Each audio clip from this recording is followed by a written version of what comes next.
After brunch in the Ebony Wood, we set off just before midday from Mwamba Bush Camp. It's a morning's walk or a short 30-minute drive away. The main news of the morning, though, was that Ringo was still alive. Better still, overnight he'd made an impala kill and had actually eaten some of it. However, given his recent erratic behaviour, the vet and the park rangers had agreed they should move him to a safer location, about 12 kilometres away. Fortunately, we arrived just in time to have a close look at him and to wave him farewell. Despite his appearance covered in debris, the vet had checked him over and found no broken bones. So they'd given him a vaccination and some antibiotics, and were taking him to an area further north where they could keep a close eye on him. After a great deal of searching in some fairly thick bush, we were successful in being reunited with some of the Hollywood pride. The male was one of the two we'd seen 2 days previously on their long walk down to the river. But this time there was a new female who was introducing her 2 very young cubs to a pride for the first time. The kill wasn't fresh, but it was in the area where we'd heard them attempting to make a kill 2 nights previously.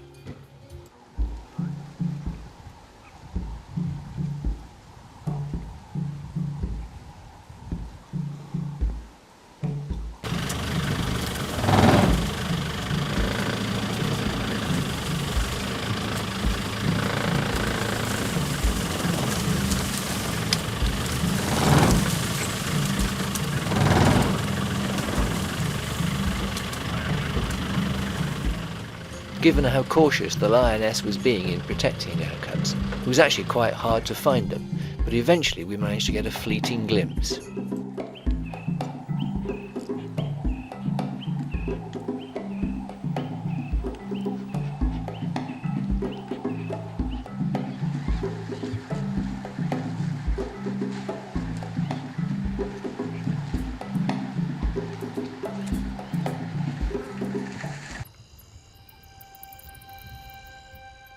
Having eaten their fill of the buffalo, the lions wanted to drink, but walking right down to the river with the young cubs was too much of a risk.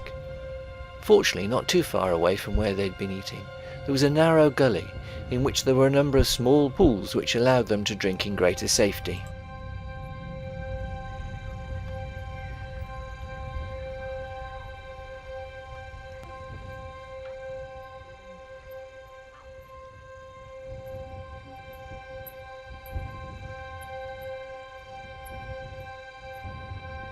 Like all young cubs, they're naturally curious, and coming together with the pride was a whole new adventure for them. They wanted to explore.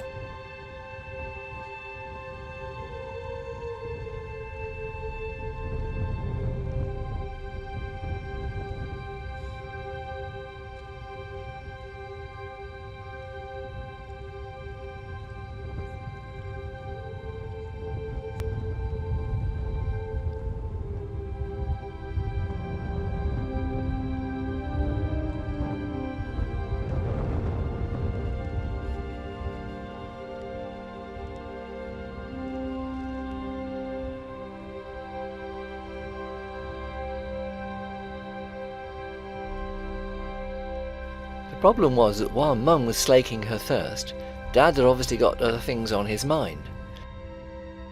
As a result of which the cubs were definitely out of sight and obviously not the prime concern.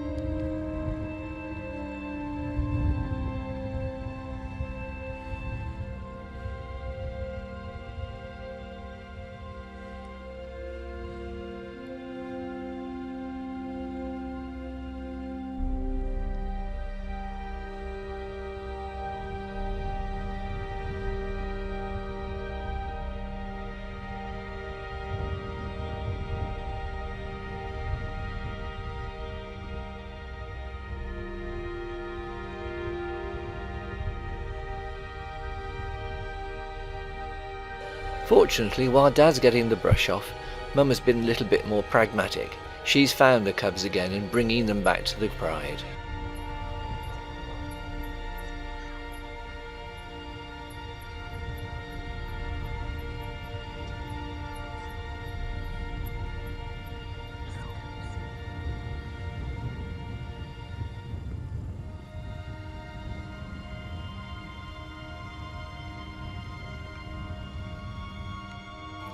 For them this is all part of the big adventure, but this time Mum's taking no chances. She's going with them.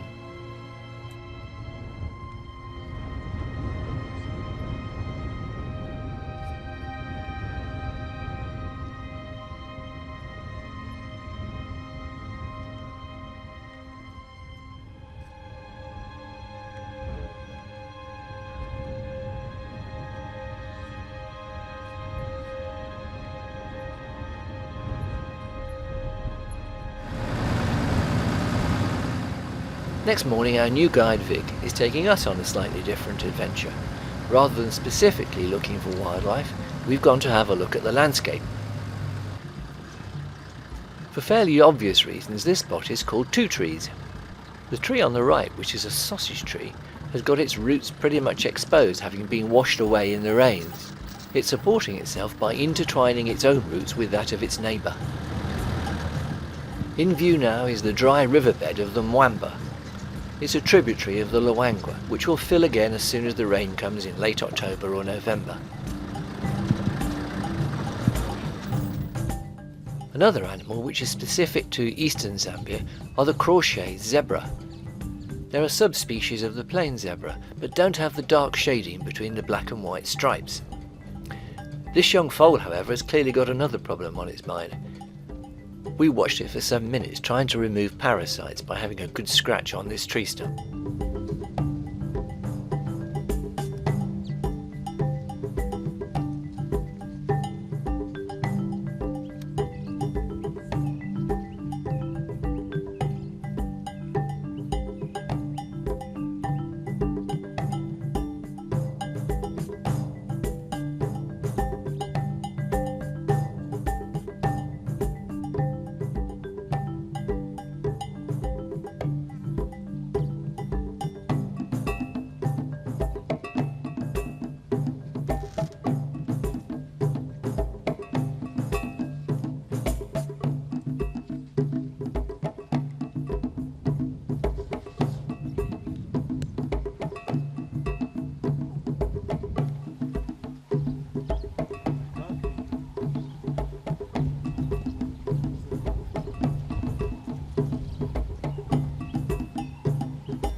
Unlike Kayengo, there are no lunchtime activities here at Mwamba, but what it does have is a two-storey hide, which gives you some fantastic views over a small waterhole.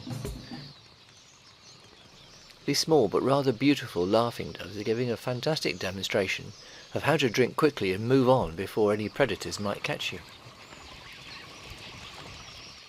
The waterhole had recently been a no-go area. It was where Ringo brought down a buffalo and wouldn't allow anyone or anything near for quite some time.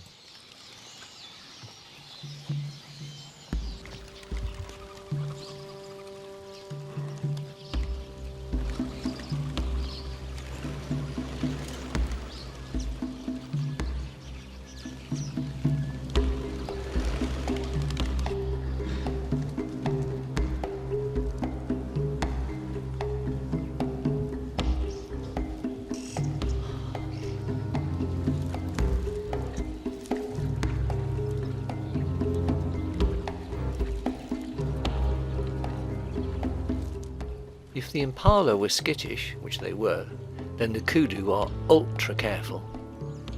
These beautiful males were very sensitive to our being in the hide. Even though I've ducked down as far as I can get out of sight, it took them more than 20 minutes to decide to walk down to the waterhole and risk a few minutes drinking.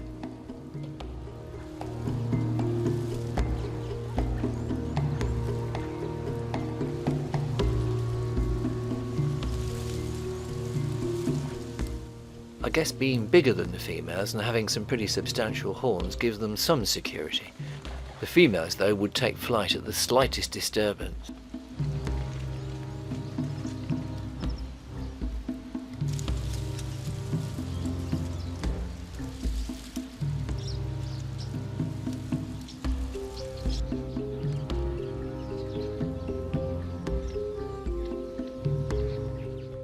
Because of the enforced closure by Ringo of the Waterhole, it was nice to see some of the larger animals returning.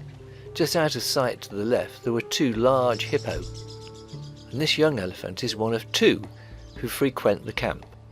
As camps do, they were given nicknames, called Tom and Jerry. Tom is the better behaved of the 2, and I think this is him approaching us now.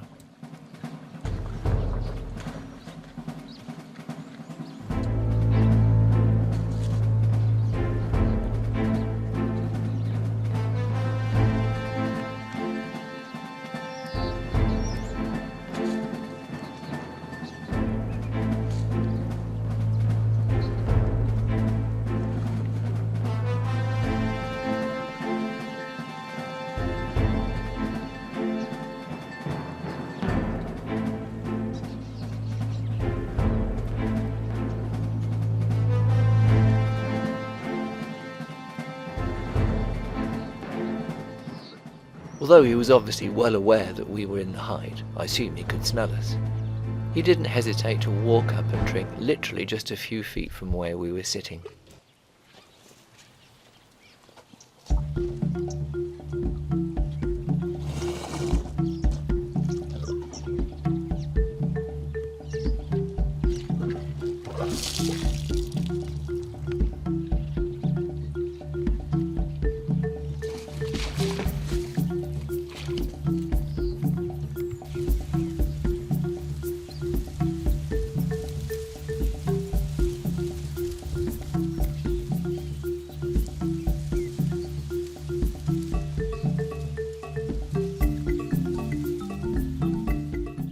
Another frequent visitor to camp are Lillian's lovebirds, but rather than come to the Waterhole, they seem to like the little bird table that's been set up in the camp itself.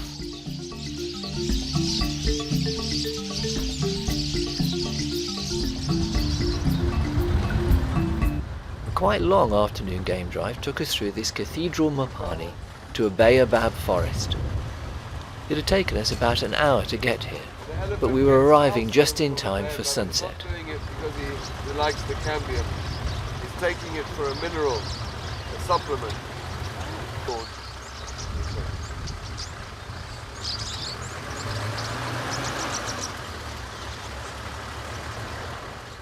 These stunning trees, sometimes hundreds or even thousands of years old, present a lovely spectacle, but together in this forest of hundreds of trees, they're just beautiful.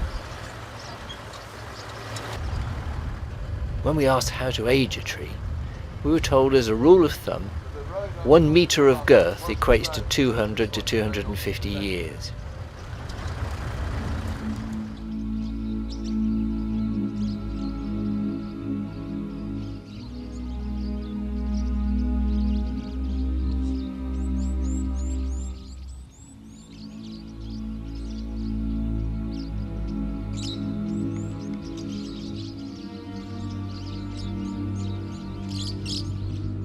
By that standard, the tree coming into picture now must be at least 1,000 years old. Just imagine what it's seen in that time.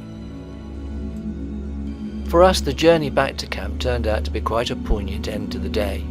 That's Ringo you can see in the distance, and whilst you can see him slowly breathing here, we were told that the next morning he'd been found dead.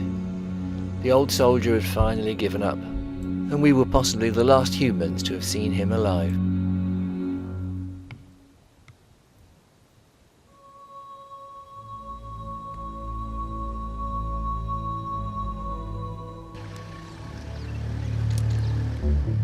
For our final morning at Mwamba, we're going to have one more shot at seeing if we can find the Hollywoods.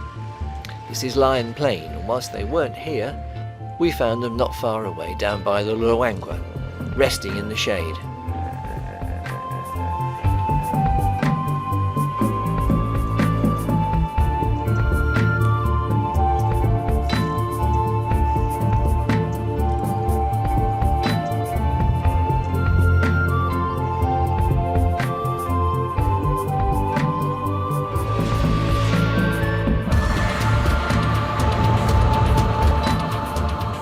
However, when we returned to the same spot at night time, they'd gone.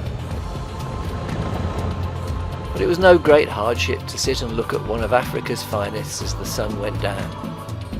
But on our return, when we retraced our steps, lo and behold, we found some of the pride.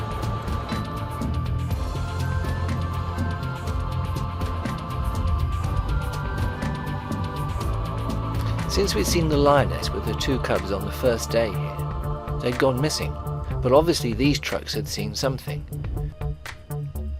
It appeared as if she was on her own. Now and again she would call softly, we think, to the 2 cubs that she'd probably hidden in the bush, having separated them from the pride again.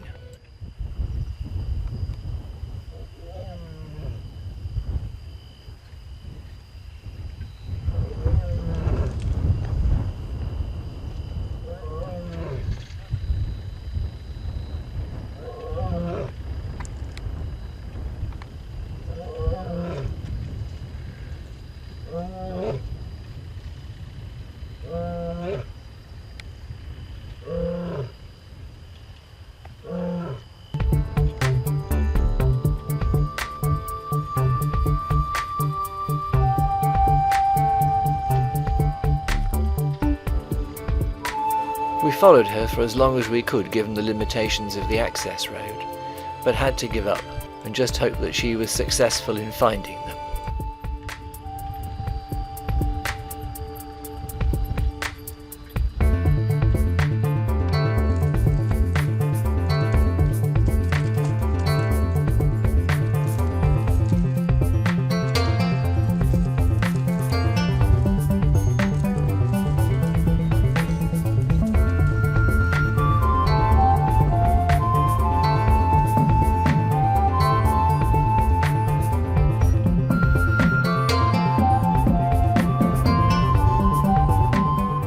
Whilst that story remains unfinished, the night wasn't over yet, as on the return home Vic spotted this tiny little chameleon sitting in the bush, giving evidence to the fact that it's not always the big animals that are worth watching.